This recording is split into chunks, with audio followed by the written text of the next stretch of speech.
Today on Above the Tree Line, I have Amanda Bronowski with me. Amanda, welcome. It's great to have you here. Glad to be here. When you agreed to meet with me, I was thinking if I was walking through an event venue, there are two people that I would know who they are. One would be Scott Eganhouse Oh yeah. from Milling, wearing his blue suit, and it would be Amanda. You have developed a really unique style and brand in the industry. I've read a lot of your stuff. I think it's super cool. We are trying to be different intentionally. If I still had hair, I might be here with a mohawk, but I don't. So the best I can do is red glasses. But I thought, let's just talk a little bit about your background. You went to RIT, which I think is super Yes, cool. thank you. Yeah, so I've been in the industry for over 2 decades now. It's kind of crazy that a lot of people don't realize. Right now, my focus is marketing and the creative side of it. I Mhm. came from operations. I still have that ink that runs in my veins. And Yeah. anytime I get into a press room, I want to jump on a press. I remember teenage me trying to decide what I wanted to do, where I wanted to go. My dad, as a little side job, had this shop where he did screen printing. Oh. I loved it. I thought it was so fascinating. I still have the first screen he made for us. We did holiday sweatshirts every year. It was Yeah. a little Santa Claus, and I still have that today.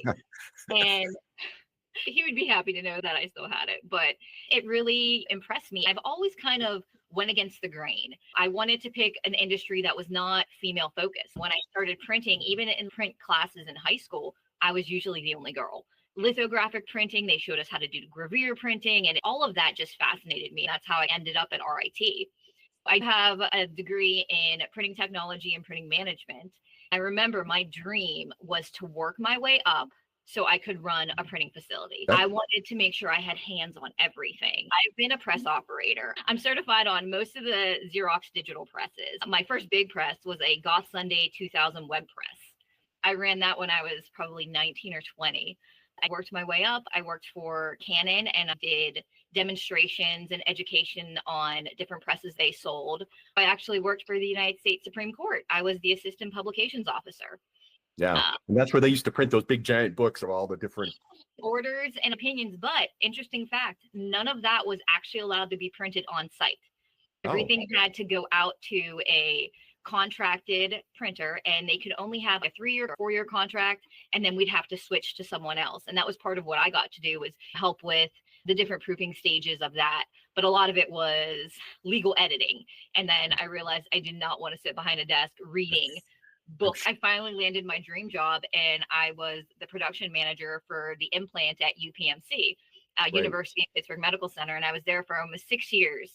And it was an amazing facility. We ran 24/6. We had 9 digital presses. We had on-site mailing fulfillment. We had on-site finishing. So like that was kind of like where my dream happened. When I came in, it was a mess. Like they had Mhm. basically took all of the printing facilities from all the different hospitals and networks and wanted to combine it into one facility. Wow. And so when I got there was no pre-press schedule. There was no organization whatsoever. Basically, whoever answered the phone first took down the information for whatever job we had. By the time I left, we were printing over 18 million impressions a month. I think that may have been the last time we met. You were also at Heaters for a bit too. Here's where I cut my teeth on sales and realized I am not a salesman. But it also did make me realize that I love marketing. And that's Yeah. kind of where I blew up with LinkedIn, because here I am, brand new sales rep during COVID, where Wow. we can't go out. We weren't doing the baseball games or the golf outings or those different, meet Mhm. and greets, the socialization. So I had to figure out, how am I going to get to my audience when I'm Right. stuck at home, all my kids trying to do school? And that's where I found LinkedIn and started doing my videos and started interacting a lot with different individuals and really getting ingrained in that community through LinkedIn, because it's an amazing community through there. And Yeah. that's kind of where it took me off to where I am today. We can talk about LinkedIn, and it's definitely changed. LinkedIn is not the same as it used to be. That's for sure, in terms of folks like us and how we might use it. You've written some really neat stuff, and currently today you are. Is it your own company, or you working with for another company in terms of doing your marketing stuff? I'm an independent contractor, but I You do are, the right. majority of my work with Joanne Gore and Right. Joanne Gore Communications. I Yeah. have a couple of my own independent clients, but the majority of everything I work with her. Yeah. Well, Joanne's great, and she does a great Oh job yeah. and a great service for the industry. A lot of companies out there, they know how to organize their production, let alone market themselves. So they need all the help they can get. This is a hard industry. I spent a decade in the music industry, and I'll take what I'm doing now over that any day, but it's still hard.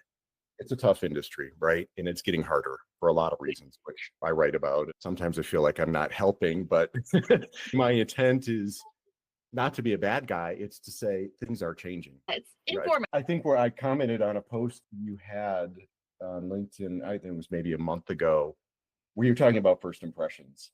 And you talked about, in the printing industry, first impressions carry a lot of weight. How have you navigated the world? Clearly, you present yourself differently than I'll remember the first time I met you. I walked into the conference briefing center at Rico and I was like, whoa, who's this? This is different.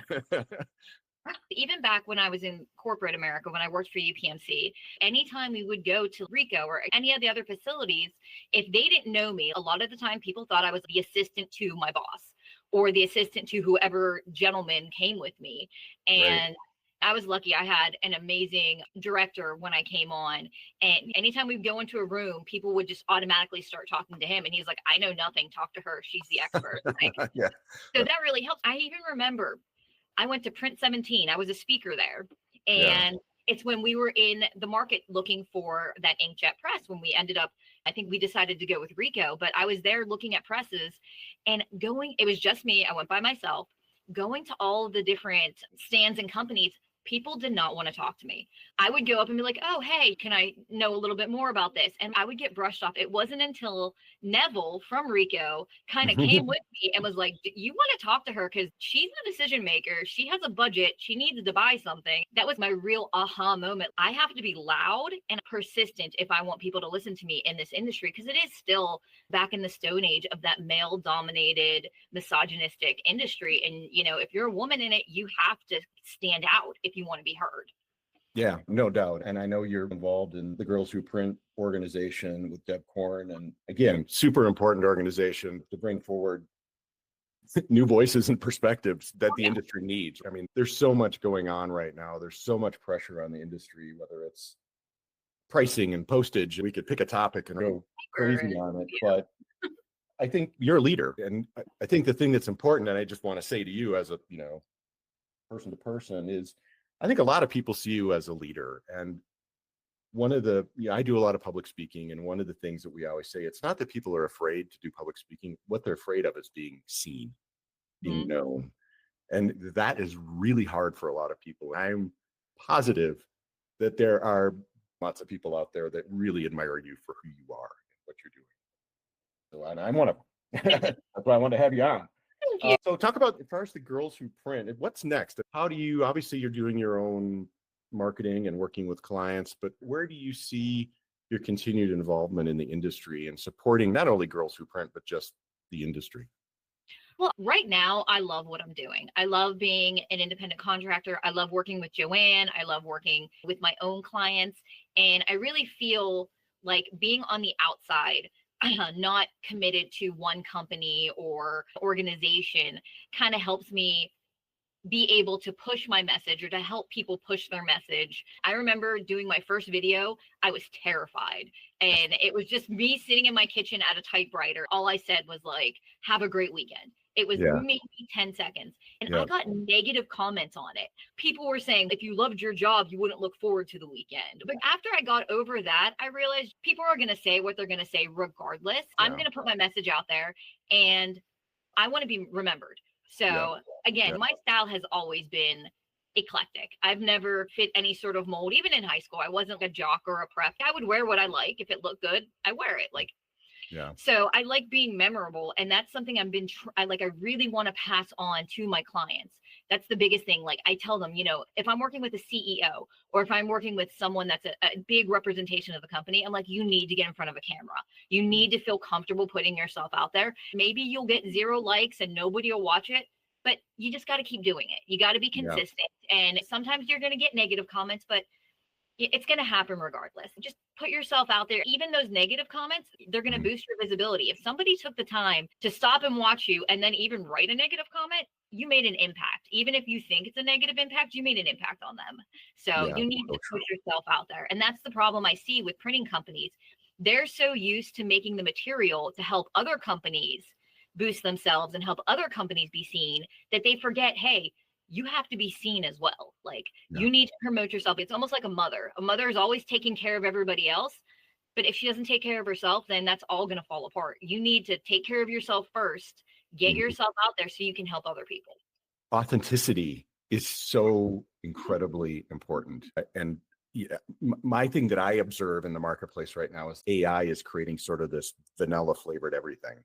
And to rise above that, you've got to be creative, you've got to be authentic, you've got to be okay putting yourself out there. And I believe that there's still only a few people that are actually going to do that. You clearly have broken through there. In the printing industry, you're right. One of the things that I've spent a lot of time recently looking at websites, and I'm just going to ask this as a favor. Can you please ask printers not to put a picture of their building on their homepage? Why are you showing a picture of a building? It's amazing how many websites feature a picture of this giant building. I'm like, hey guys, come on. You can do better than that. There's a quote here that I wrote down. You love what you're doing today because, let's see, love what you're doing so you're able to show up for the people you love. And you talk about your relationship with your boys and how they're navigating the world. You are a role model and a leader for them, but that's got to be challenging, right? I think I counted 3 boys. I 5. Oh my gosh. Well, 5 boys. Wow, that's a lot. And yeah. so how's that been in terms of navigating the world and being a mom and showing up and being present for them? Well, my boys are a very wide variety of ages. So my oldest is 21 and my youngest is 4. So I Oh, have a okay. big array there. My identity has always been a mother first. I'm a single mother now, but before, when I was married, I was the one who went to work and my husband at the time took care of the kids. Once they got older, I realized my 2 oldest boys are only 10 months apart. So I have a 21 and then a 20-year-old. I feel like I missed so much of their childhood because I was working constantly. I was pulling 60-hour weeks and leaving at 4 a.m., not getting home until 6 in the afternoon. I missed so much of that. When I got divorced and I'm like, oh crap, I am on my own. This is just me taking care of all these kids. I needed to find a way to navigate so I could have that balance of being a mom and doing my own thing. And when I started, I didn't even realize how closely my 2 older boys were watching. Like, because at that time they were already in high school and, kind of doing their own thing and deciding if they Yeah. wanted college or what they wanted to do. And my oldest son didn't want to do college. He never really had an idea of what he wanted to do. And then all of a sudden, he started 2 businesses and he's doing amazing. He'll come and ask me for advice all the time, which is awesome. I help him with his marketing things. But he's just like, Mom, I see the freedom you have working for yourself, and I wanted that. Right. And so now he has his own contracting business and he does food vending for different music festivals. It's just amazing to see that. And then my second son is a mechanic. He had this vision since he was 10 years old that he wanted to eventually be an EMT. This kid at 10 years old had this plan that he was going to work a trade once he got out of school for 2 to 3 years so he could save up the money so he could pay outright for his school to become an EMT. And then eventually he wanted to do the rescue helicopter EMT. He has been on that path. He was voted the youngest sea mechanic in our area 2 years in a row. His work ethic is impeccable. I am so proud of both of them. We'll talk now, and it's just so funny. They're like, well, Mom, we saw how hard you worked to help with all of us, plus take care of us. And he's like, this is what I want to do. I didn't want to go to school and be like my friends who are half partying and half failing out of school right now. They don't have any direction. Now I have 2 teenagers, so I'm hoping that they're starting to kind of see the same thing. And even the one has asked me, hey, Mom, how can I start a business with me and my friend? And they wash windows or wash cars or do things around the neighborhood to be very proactive, because that's kind of what they've grown up around now, and saw that if you work for yourself, you have freedom, you have the choice to be as successful as you want, or you cannot be. It's all dependent on what you do. So it's been amazing to see how what I'm doing in the workforce, even though at first that wasn't my main thought. My main thought was supporting my children, that now it's rubbing off on them in such a positive way. Yeah. Well, first of all, God bless you. That's so awesome. And it's so cool to hear about their sense of ownership and entrepreneurism, and that you've instilled that. I got that from my parents as well. It's an itch you just got to scratch sometimes. Yeah.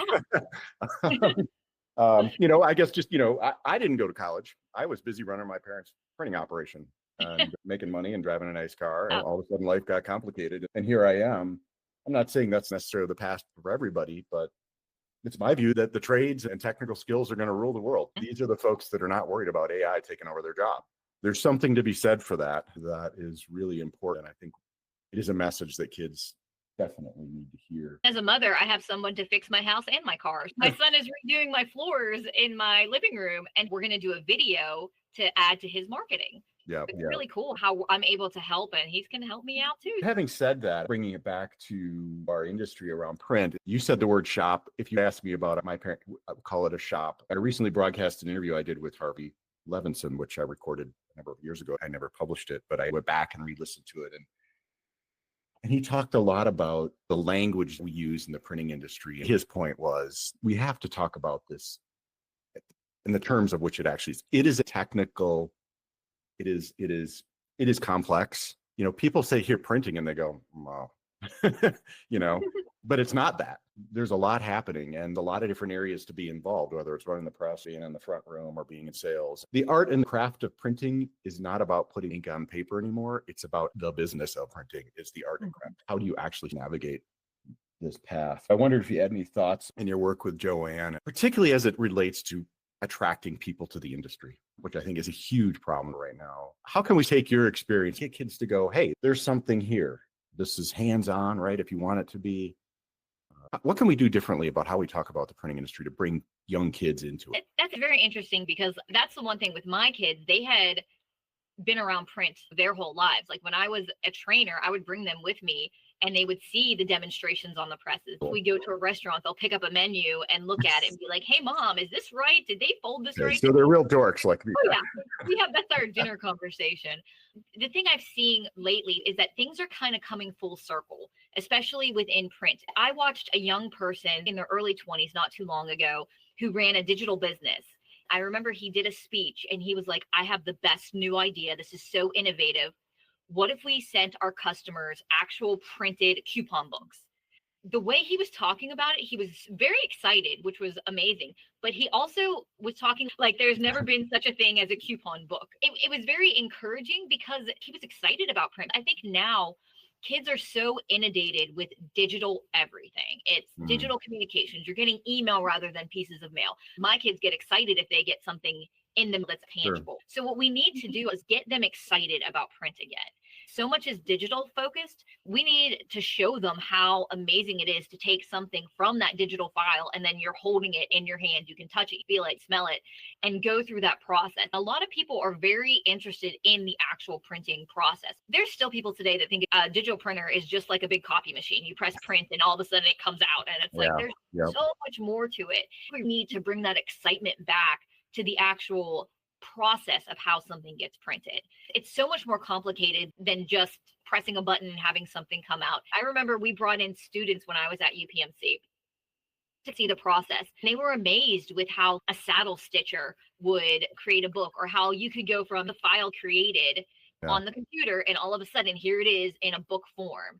And it got them really excited. I think we need to bring back bringing kids into a press room, classes and students. When I was in school, that's something we had to do. We had to work within one of the printing laboratories, get digital or be web press or substrate testing. You had to get that hands-on experience. And I think that's really going to attract younger people back into the industry when they can actually see this process.